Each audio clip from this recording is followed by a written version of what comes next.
कुछ नहीं होगा आपको, है ना। खाली हम दांत की नस वगैरह जो होती है ना, उसका लंबाई चेक कर रहे हैं।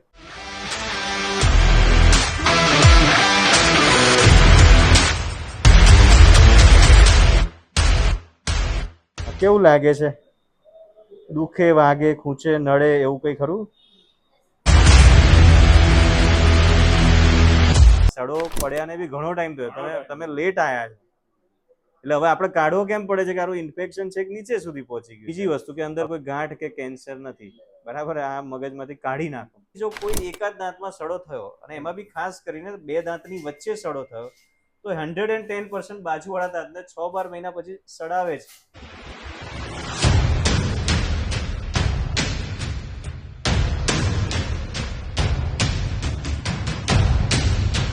સમયસર સારવાર તમે કરાવો છો તો તમે લાંબા ગાળાના ખર્ચા પ્લસ લાંબા ગાળાના નુકસાન પ્લસ લાંબા ગાળાની પીડાથી તમે બચી શકો છો.